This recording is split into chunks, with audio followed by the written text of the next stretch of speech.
Hello friends, welcome back to Pink's Kitchen Tamil. இன்னைக்கு நம்ம பாவக்காய் சிப்ஸ் எப்படி செய்யறதுன்னு தான் பார்க்க போறோம். இது ரொம்ப ஈஸியா பண்ணிடலாம். ரொம்ப கிறிஸ்பியான ஸ்நாக் ரெசிபியும் கூட. இது நீங்க சாம்பார் ரைஸ் இல்லாட்டி கர்ட் ரைஸ் கூட வச்சு கூட சாப்பிடலாம். ஸோ அந்த ரெசிபியை பார்க்கறதுக்கு முன்னாடி இதுக்கு தேவையான பொருட்கள் என்னென்னு பார்த்துட்டு வந்துடலாம். இன்னைக்கு நான் ஒரு 200 கிராம் பாவக்காய் எடுத்திருக்கேன்.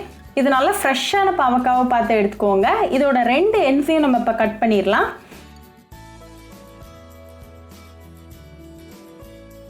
இதை இப்போ குட்டி குட்டி ஸ்லைஸஸாக ஒரு நைஃப் வச்சு கட் பண்ணிடலாம். உங்கள்கிட்ட ஒரு தின்னான ஸ்லைசர் இருக்குன்னா நீங்கள் அது கூட யூஸ் பண்ணிக்கலாம். இன்றைக்கி நான் நைஃப் வச்சு கட் பண்ணிக்கிறேன்.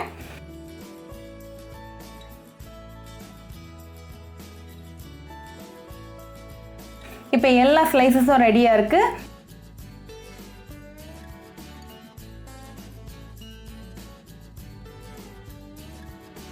இது ஒரு பவுல் ஆஃப் வாட்டரில் போட்டுருங்க.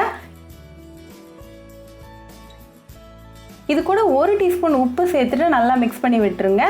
இப்படி பண்ணுறதுனால பாவக்காயில் இருக்கக்கூடிய அந்த கசப்பு தன்மை கொஞ்சம் கம்மியாகும். இது அப்படியே ஒரு 2 மணி நேரம் ஊறட்டும். 2 மணி நேரம் கழித்து தேவையான அளவுக்கு எண்ணெய் ஒரு இரும்பு சட்டியில் சூடு பண்ணிவிட்டு ஒவ்வொரு ஸ்லைஸாக உள்ளே சேர்த்துடலாம்.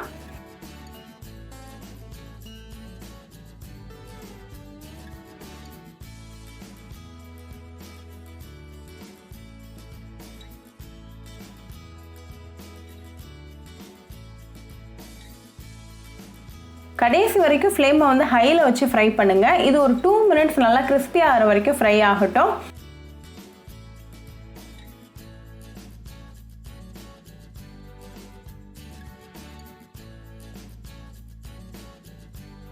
இப்போ கொஞ்சம் ப்ரௌனாக ஸ்டார்ட் ஆகிருக்கு. இருந்தாலும் நமக்கு நல்லா டார்க் ப்ரௌன் ஆகணும். ஸோ வந்து ஃப்ரை பண்ணிகிட்டே இருங்க.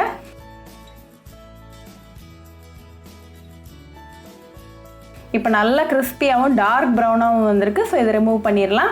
இதே மாதிரி எல்லா பாவக்காய் சிப்ஸையும் பொரித்து எடுத்துக்கோங்க. இப்போ நம்ம டெலிஷியஸான பாவக்காய் சிப்ஸ் ரெடி ஆயாச்சு. இது நல்லா கிறிஸ்பியாக வந்திருக்கு. இது நீங்கள் ஒரு ஏர்டைட் கண்டெய்னரில் போட்டு ஒரு 3 நாள் வரைக்கும் வச்சு என்ஜாய் பண்ணலாம்.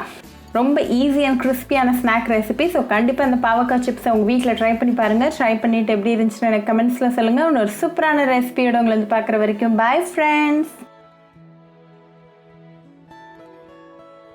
உங்களுக்கு இந்த வீடியோ பிடிச்சிருந்தா பிங்க்ஸ் கிச்சன் தமிழுக்கு லைக் பண்ணுங்கள், ஷேர் பண்ணுங்கள், கமெண்ட் பண்ணுங்கள் அண்ட் மறக்காமல் சப்ஸ்கிரைப் பண்ணுங்கள். கூடவே பெல் ஐக்கானையும் கிளிக் பண்ணிக்கோங்க. அப்போ தான் நான் போடுற வீடியோஸ் எல்லாம் உங்கள் நோட்டிஃபிகேஷனில் வரும்.